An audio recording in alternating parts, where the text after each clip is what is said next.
I would like to take a moment before we get into today's main episode and to talk about my sponsor for the podcast. Podmatch is a new podcasting site dedicated to all podcasters. The platform helps hosts get connected with potential guests to appear on their show, as well as allow guests to find podcasts that will give them a chance to share their story. Podmatch offers many tools to help organize your page, from to-do lists to episode planning to potentially appearing on a leaderboard. Podmatch has it all. The best part, you have the potential to get paid. And who doesn't like to get paid from home? I like to. With an easy sign up, you can start connecting with podcasters and guests immediately. I have been a part of Podmatch since the beginning of May, and I have got to say that it was the best decision I've ever made because Podmatch helps your podcast grow. It helps you get connected with people that have very interesting, very compelling background stories that are just waiting for their story to be shared. So if you are a host or guest and would like to start building professional relationships, explore more opportunities, and have your story shared, I highly suggest that you sign up with Podmatch today by going to joinpodmatch.com/lethal venom to start expanding your network in seconds. I would like to give another huge thank you to Podmatch for sponsoring this episode. Now on to our main episode, and again, you can sign up at joinpodmatch.com/lethal venom to begin your podcasting journey today. Hello everyone, welcome back to the Lethal Venom Podcast, the show where I talk about anything I want with the honest to God truth, no lies told. Today I'm joined by Mr. Jonathan Hutton. He is a paraglider pilot, cancer survivor, and author of Unflappable, which is also the title of his forthcoming memoir out this fall. In it, he tells the story of a dream of learning how to fly through the prism of 10 years with recurrent and incurable head/neck cancer. Audiences will appreciate his candor, humor, and uncanny journey in navigating cancer, paragliding, and becoming a first-time author. So, Jonathan, thank you so much for coming on today. Thanks for having me, Noah. If you could just tell my audience a little bit more about yourself and what you do. Yeah. Um, well, what I do professionally is pretty different from a lot of what I talk about in the book. Um, yeah, I'm kind of I came to writing a book kind of by accident, I suppose. Um, in my day job, I work in technology in the public sector, work with software teams, but kind of in parallel, the work that I've been doing for the past 10 some years, I've also been on this long, extended 10-year journey with cancer, which I describe in detail in the story. Um, and I think I came to becoming an author by wanting to understand that a little bit more, wanting to learn, being able to articulate what, how I had changed over the course of that time, what I learned from dealing with um, illness and disease and surgeries and recurrences. I knew that it had changed the way I thought about things and changed my perspective quite a lot. And it changed me physically quite a lot. And I took a little bit of time off about 2 years ago, and I decided to start a Substack and did that for a year. And I was like, this writing thing, I'm okay at it. And then I really turned up the volume and um, dove into really trying to understand and wrap my mind around what it would take to write a book and how I wanted to do that. And yeah, that's a whole story in and of itself. But yeah, that's a little about me.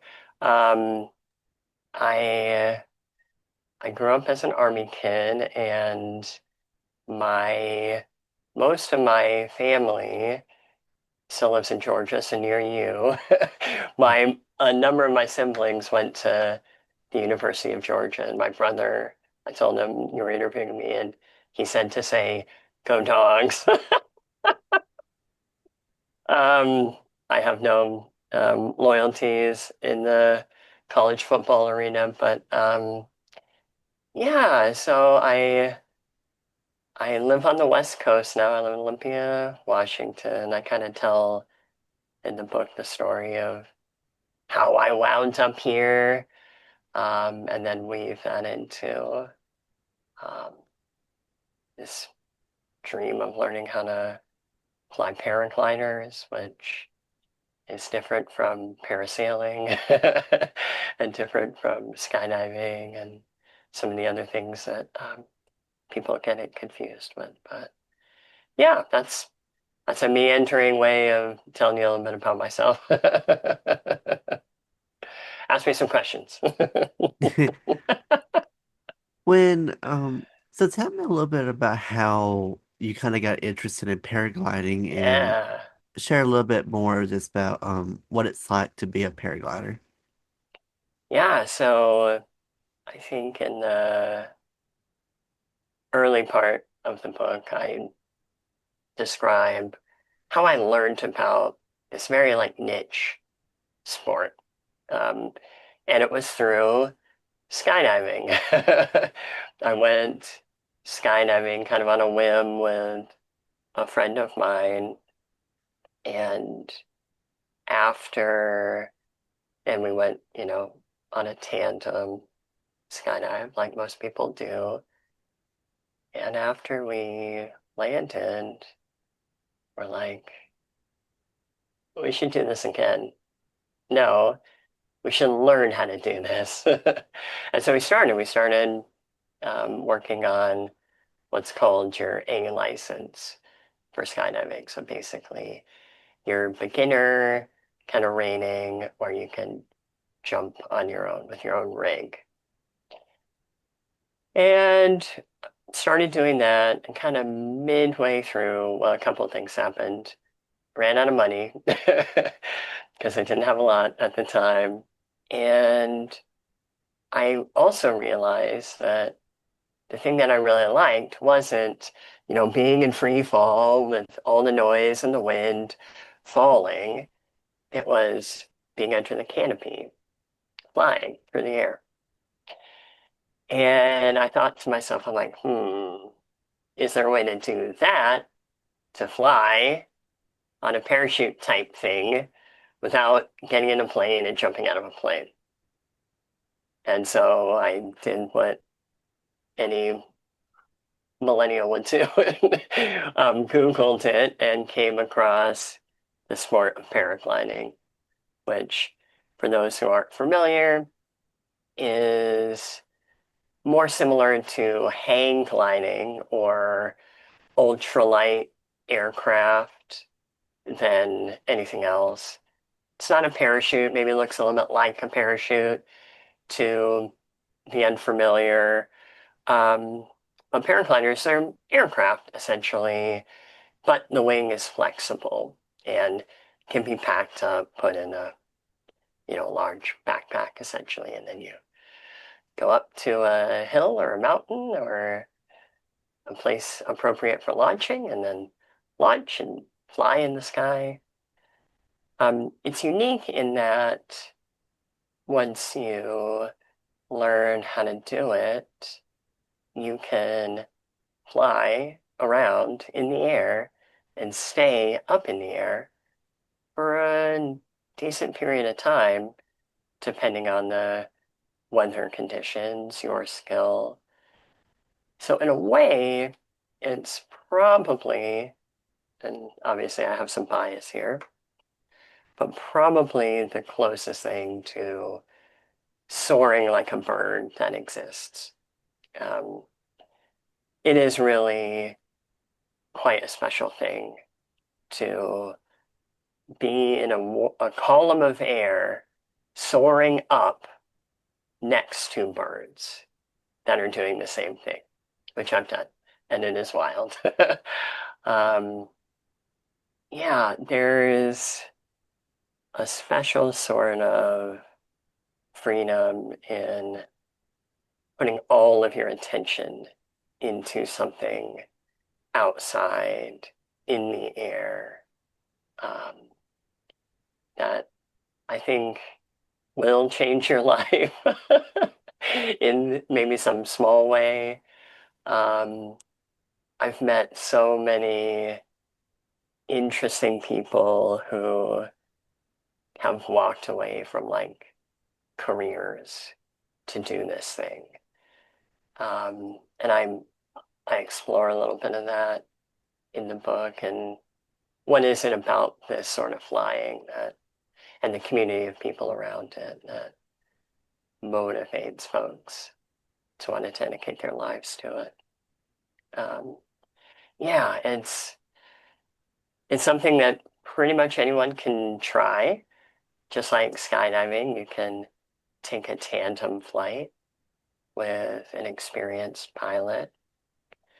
There's places actually in Lookout Mountain, and there's some spots in kind of southern, I think southern Tennessee, where you can go try this. Um, but yeah, really breathtaking, amazing sort of experience with flying that's unlike anything else out there. Well, you've done paragliding. Have there been any, I guess, sort of say mishaps or moments where something went wrong that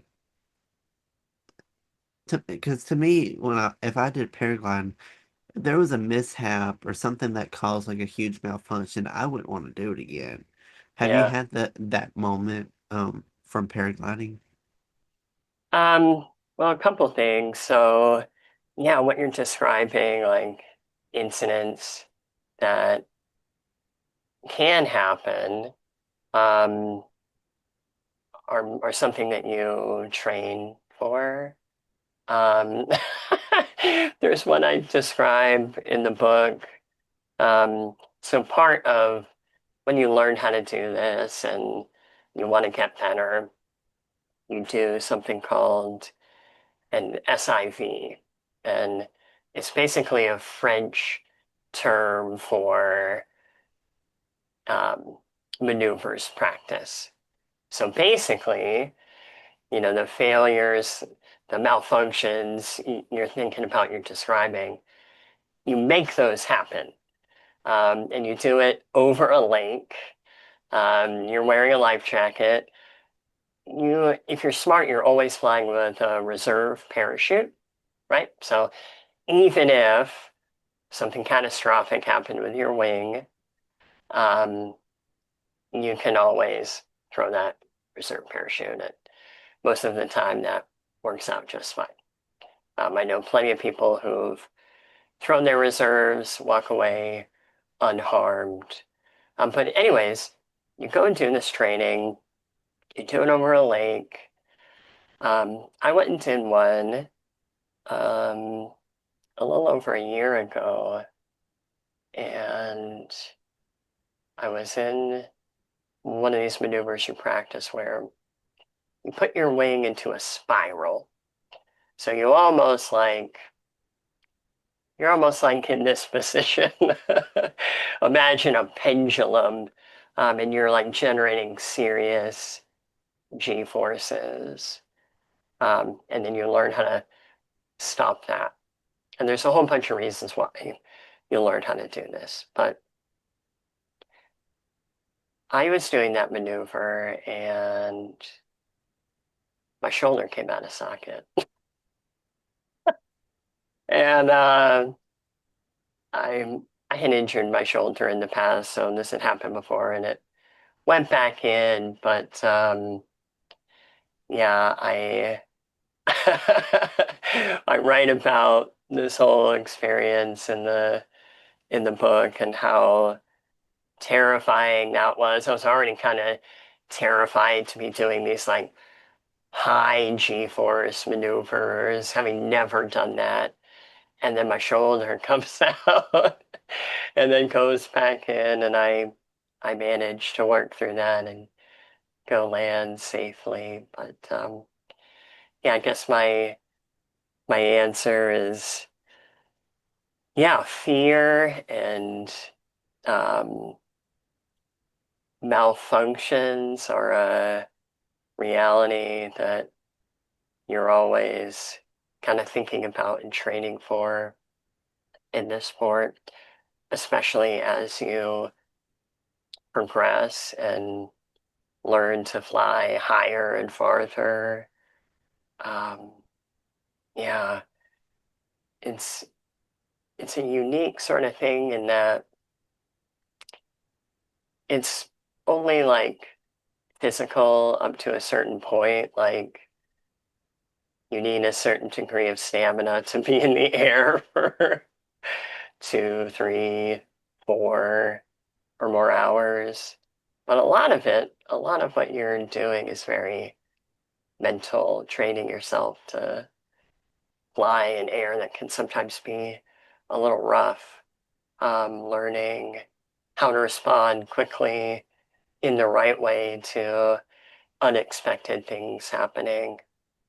Um, yeah, I know of people who something unexpected and kind of scary happened when they were flying and they didn't fly for a while, or people who had incidents in the air, or commonly while like landing and seriously injured themselves. It's not without risk, but you learn how to train your mind, and you learn, importantly, from people who know what they're doing and have a lot of experience, and you kind of approach the whole thing with humility. Um, and if you do that, you're going to be in a better position to handle something crazy happening. You know, and during all this, and you talk about it in your book in detail, but you got and have been going through a type of cancer that kind of affects um you say it's a rare kind of cancer. Tell me a little bit about how the cancer diagnosis started and how and what were the early signs that you might have had cancer? Yeah. Um, there weren't really any symptoms. I had allergies that wouldn't go away, it seemed, and a runny nose. And, I didn't think much of it for a long while, um, until it started to really annoy me. And then my girlfriend at the time was like, you need to go see someone about this. You need to do something about this. Your nose is running all the time. Um, and I did. I saw an allergist at first, and I tell this story in the book. And then I eventually saw an ENT, so a physician who works on, your upper respiratory tract, ear, nose, and throat. And he was like, "Oh, yeah, it seems looking up my nose. Oh, it seems like you have something up there, some mass." And come to find out that it was this super rare form of sinonasal cancer, which I had never heard of, didn't know was a thing. And so I learned all about it because I was curious and knew that I was going to need to do treatment and have surgery and all of that.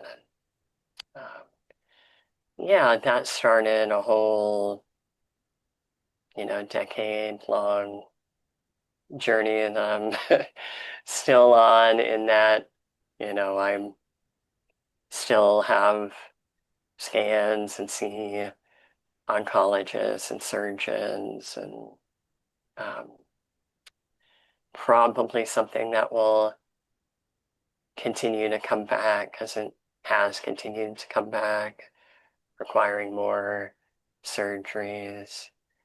Um, it's really reshaped my life in a lot of profound ways, in that I was diagnosed at age 30, kind of right as I'm coming into a more stable job and finding a career.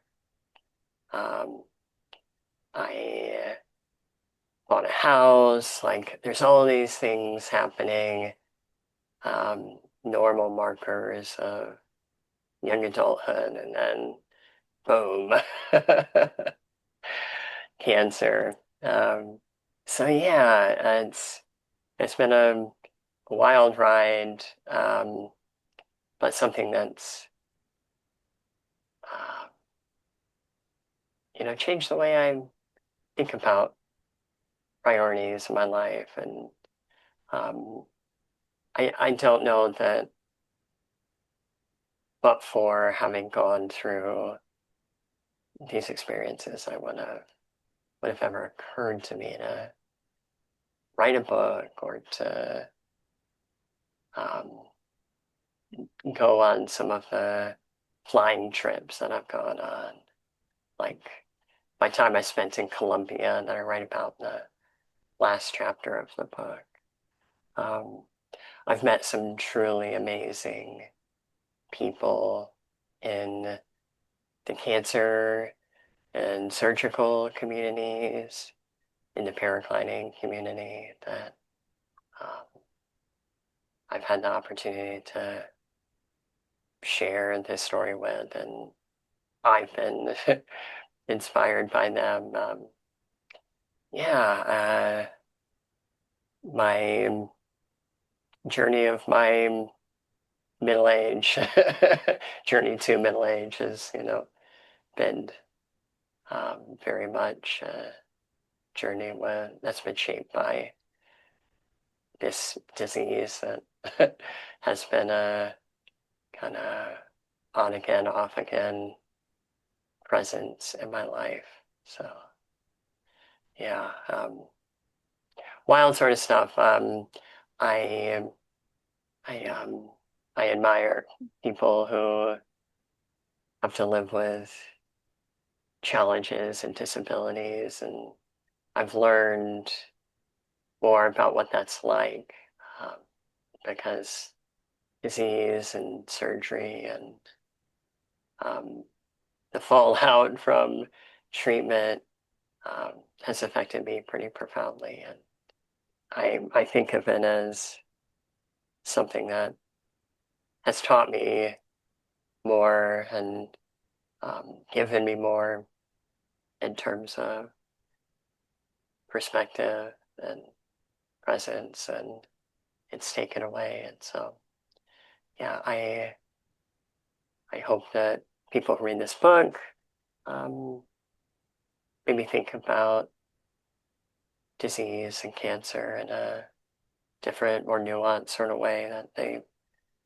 walk away from the story with a kind of different perspective on it. Yeah. Is the cancer that you have, is there any treatment that you can do, or is it a cancer that's hard to overcome? Yeah.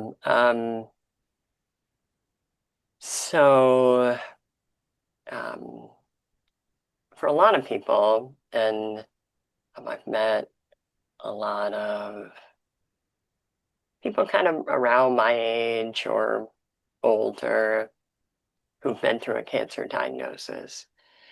And thankfully, for most people, um, I don't, I can't tell you the numbers off the top of my head, but for most people, they maybe have surgery, go through a round of treatment. Maybe that's like months, and then that's it.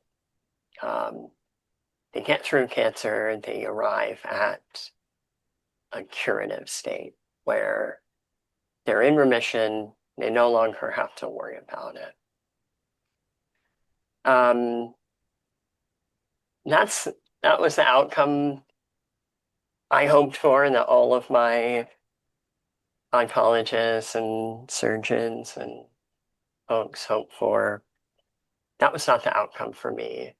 Um, the outcome was recurrence, meaning the treatment um, didn't work as intended and the cancer came back. Um, and so I did another round of treatment. Um, and then, um, unfortunately, and I won't go too far into all of the nitty-gritty details, but I arrived at a point where there were no treatments, just mitigation, right? Like cutting it out and doing that until you can't anymore or shouldn't. And that's kind of the stage that I'm at now. I understand that I'll probably have some challenging decisions to make, kind of if or when um, I have another recurrence. And so I have a pretty different perspective on what a long-term kind of cancer diagnosis looks like. One that a treatment where cure is the likely result was not the outcome, where there's no genetic solution, where there's no sort of therapeutic treatment, where you've exhausted all of those options, and then it's a matter of monitoring and waiting and sometimes wondering, but hopefully not being worried about it. Um, really is kind of how you live. And from my perspective, you can let that really get you down and bother you and make you upset and scared all the time. Or you can do the opposite and enjoy your life knowing that maybe it will be a little shorter than perhaps you would hope for, but that's fine. You should still live it to the fullest and have fun and go flying. Yep. Go explain to me a little bit about what flap surgery is. Yeah. Um, so this is this is a type of reconstruction. I laugh because the name of my Substack and the name of my book is kind of a nod to this form of surgery, which is a type of reconstructive surgery where a surgeon harvests or takes a part of your body. In my case, part of my arm, so like skin and vein and fascia from your arm, which turns out your arm will work, like my arm works just fine. Your arm will work just fine without, this skin and vessel. They take that out and then, um, you know, seal up whatever surface that they use to harvest, and then use that um, to fix another area of your body. In my case, that was my face.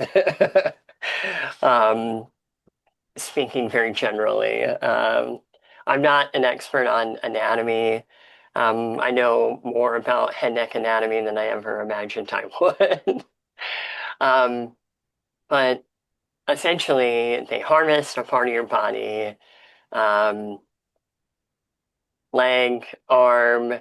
They sometimes will use part of your shoulder, and usually this is like muscle, tissue, vessel. Um, and then they fix whatever is broken somewhere else. Um, Sometimes they're doing this because you've had trauma, right? Like someone who's in an accident and their face just gets wrecked, might need this, or sometimes it's because of cancer, right? Um, or, and in my case, it's not directly because of cancer. Um, that might not be the primary cause, but rather damage accumulated from cancer treatment. Um, so my case was radiation damage.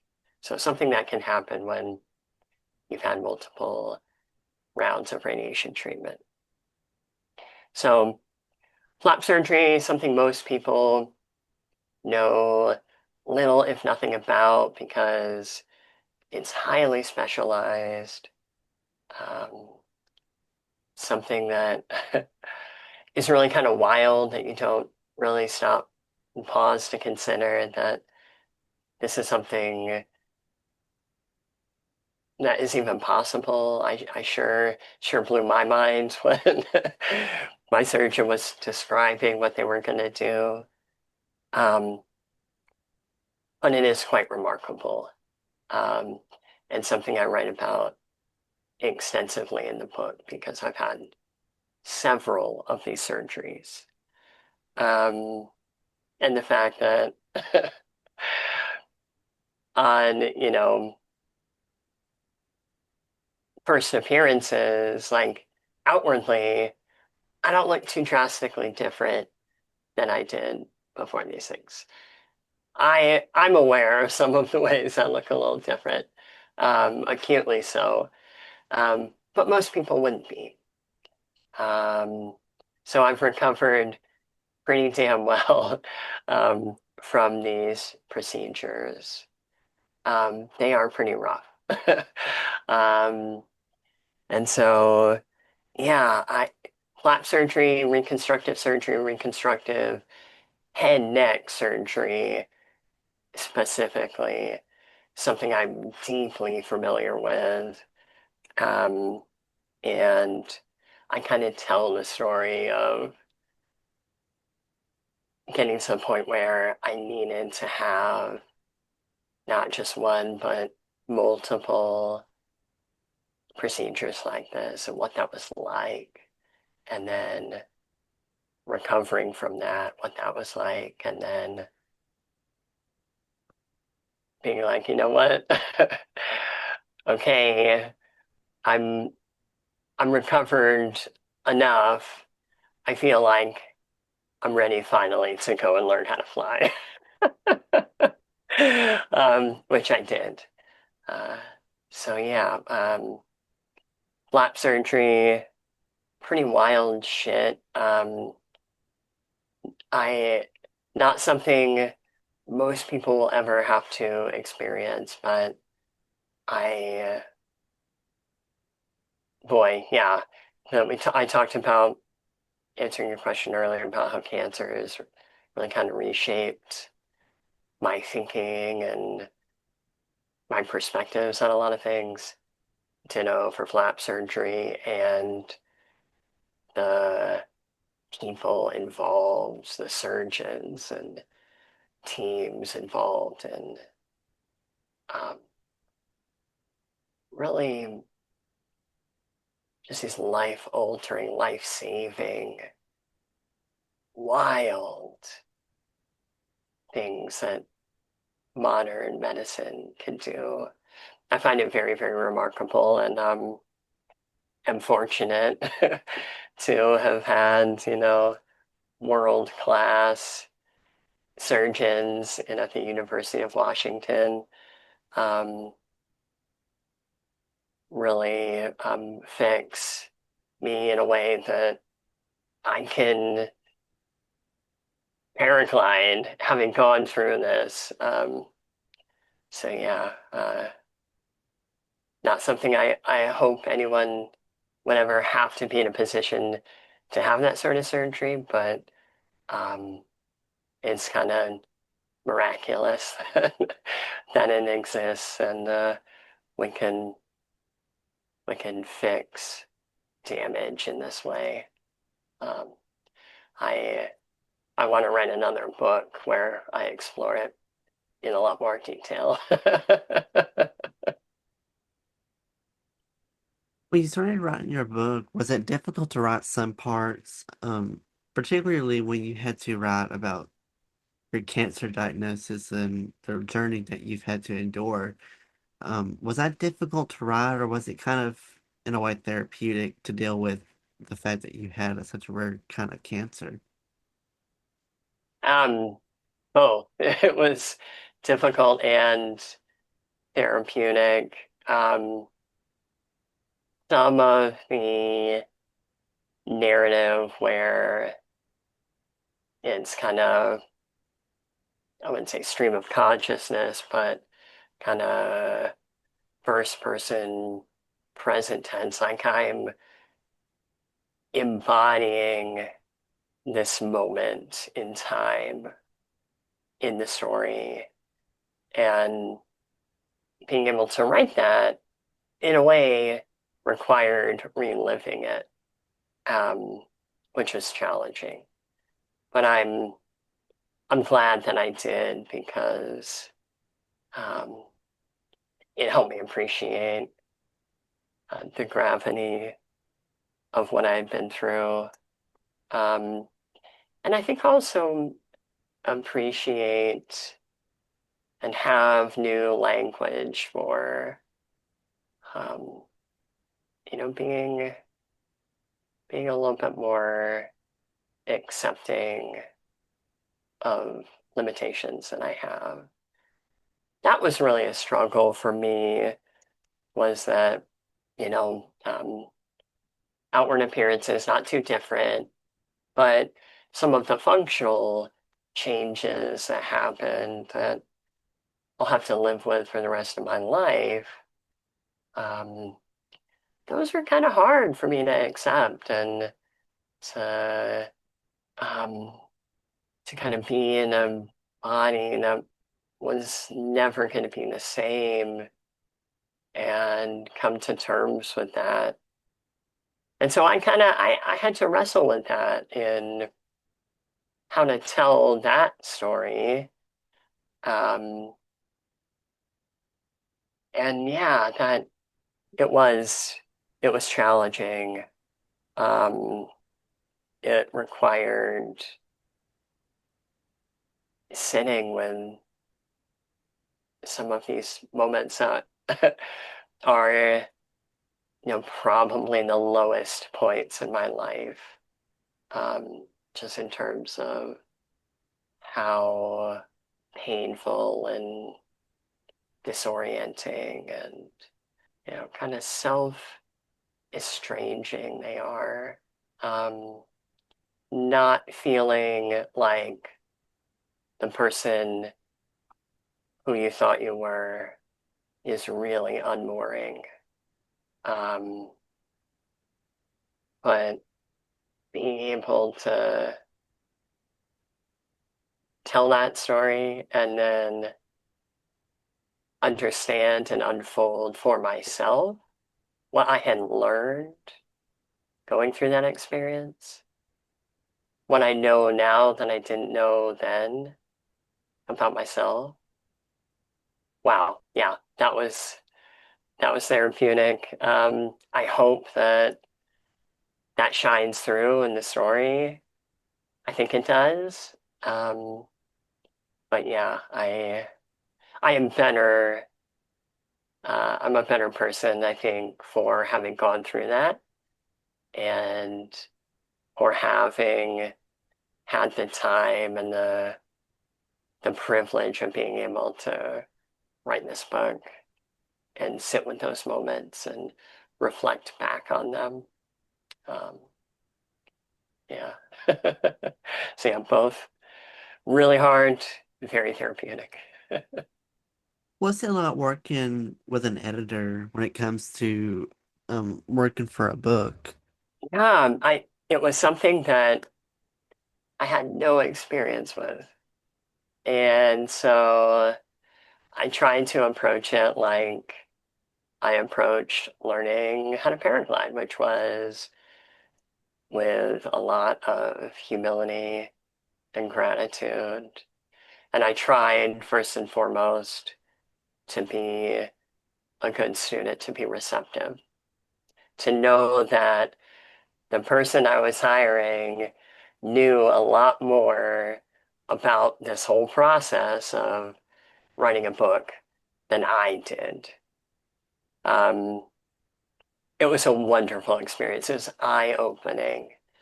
Um, I like to tell, and I shared with some of my readers on my Substack that a manuscript is not a book, right? Like, and we use the word manuscript in lots of different ways, but the way I think of it is, and especially in the first drafts, the early drafts, it's going to change a lot. And the evolution of that thing, that raw thing, is shaped in large part by your editor and their input.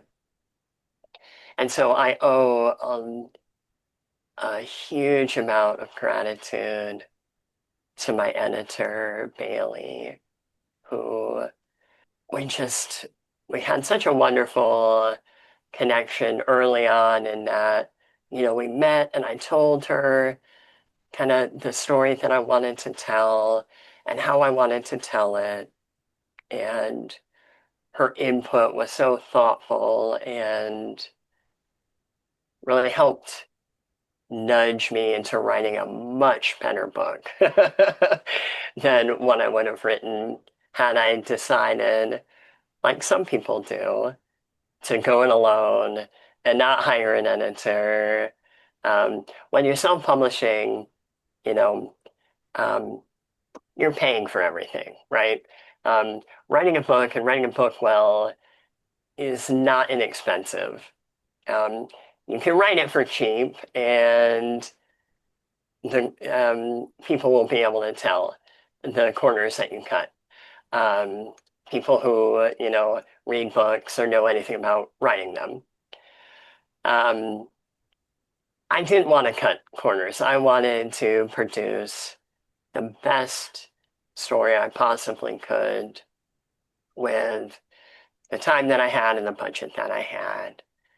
And that would not have been possible without my editor. So yeah, working with her, wonderful experience. I learned so much about what it takes in terms of um, not just craft, but mindset and um, taking criticism and instruction. Um, that yeah, wow, it was really difficult. Um, Writing this book is probably one of the more challenging things I've ever taken on. In some ways, harder than learning how to paraglide. um, but boy, it was also a lot of fun, and I learned so much. And yeah, I if there's anyone listening to your podcast who is thinking about writing a book, yes, you should hire an editor. Um, there's ways to do that that won't break the bank, but um, you're going to produce something that does service to your story more. than if you try and go it alone. So yeah. For people that have cancer, and I know that you've gone through and you've learned some great tips along the way, what advice would you give to someone who is navigating through cancer, whether it's a severe form of cancer, if it's a rare form, or if it's an easy to overcome form? What's some advice you've received that you would like to share with others about how to get through cancer? Good question. It's hard to give really general advice because people are in different stages of their life when something like this happens. It can be really disruptive when you're younger, as I was. I've met I've met people, from teenagers to older folks who faced cancer diagnoses. Um, I think some of the good advice that I've heard over the years, well, it usually comes from people who who've had to deal with it. People who only understand cancer outside looking in, like they've had a relative who's been through it. They don't usually have very helpful things to say. um, because it's something that it's hard to formulate the words for it, right? Um, I tend to think that if you approach something like this with um, eyes wide open and you really use it as an opportunity to reflect on something that's true for absolutely everyone, which is someday you are going to die. Um, and really think about what that means in the context of your diagnosis. Um, I think a lot of people wait far, far too long in their lives before they really consider what their own mortality means. Um, Cancer kind of brought that front and center for me in a way I didn't expect. And I think that was a very useful thing. Um, so that's one thing, confronting your mortality, eyes wide open, and thinking about what if, if, and hopefully it's not the end, but if it was, what that might mean, what you would want that to look like. And then the other thing would be to seek out the best medical advice that you can from experts, um, not from your uncle who has some, remedy, not from something you saw on Facebook once. Don't do that. I know people who have, and I worry for them.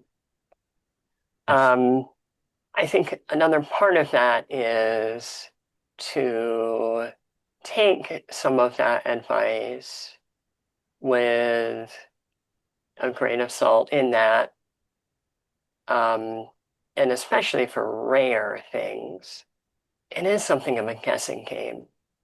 Um, that's the nature of disease and surgery. And, this is something that physicians and oncologists um, will admit to if you press them on it.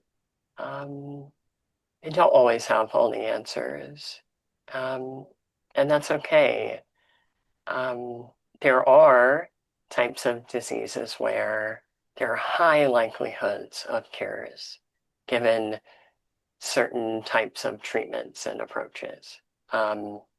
You should ask your oncology team about the research they've been involved with and that they've studied. Um, we're in a pretty interesting time in that we have made progress on a lot of types of diseases.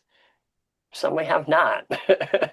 um, and so, depending on the type of disease that you have, probe on that with your team and get a second opinion if something doesn't feel right. Know that some of the decisions that you make may have long lasting side effects. Sometimes that means a year, sometimes that means your whole life. You have to think about trade-offs, and that's never fun. I think about um, someone I know who had a more rare type of breast cancer and was enrolled in a clinical trial, which the fact that these things are available for people is wonderful, but chose to stop for a number of reasons, but one of them was it was awful. The treatment was awful, and sometimes it will be, but we do have science and tangible proof that um, the suffering, a little bit of suffering on the front end can mean that maybe this thing isn't going to be the end of you. Um, so yeah, so to sum that up, really think about your mortality, what the end might mean. Um, Use that opportunity to consider the fact that most people only have 4,000 weeks alive. You might have less. Come to grips with that. I found it useful. It can be terrifying. It doesn't have to be. Trust, trust, but verify when it comes to your medical team. Ask them questions. Don't ask, don't ask social media. Please don't. There's a lot of misinformation there. Um, but do, if you're uncomfortable, get a second opinion. Um, if you can, if you can afford to, if you have the insurance and ability to travel to the top hospitals and research centers, do that. Um, yeah, there's a lot of difficult decisions and trade-offs depending on the type of disease. Some are more straightforward, right? And you might not have to do something crazy and very involved. Um, but yeah, you should definitely seek out the best possible um, treatment you can find, um, and don't go it alone. I think the other thing I would add is um, find other people who've been through something really, really challenging in terms of a cancer diagnosis and ask for their help and support. Your friends and family too, but they might not know what to say. It's a rough thing to go through as a friend of someone who has a diagnosis. But seek out support in the cancer community. There are so many amazing people. So yeah, that would be my advice. If people would like to kind of follow your story and maybe they have questions that they would like to ask you, where's the best way that they can find you and get in contact with you? And also, as I mentioned in your intro, that your book Unflappable comes out this fall. Feel free to promote that and Do you have an exact date of when that book will come out? Feel free to just promote everything that you have going on. Yeah, so the book is out end of September, so September 30th. It will be available um, all of the usual places people order books. So September 30th, you can pre-order it now from unflappable.press. Um, Folks can follow me and message me, reach out to me on Substack. So unflappable.blog on Substack. Um, would love for you to subscribe. I have currently a pre-order going right now where people can get um, some kind of special things, including stickers and bookmarks and notebooks.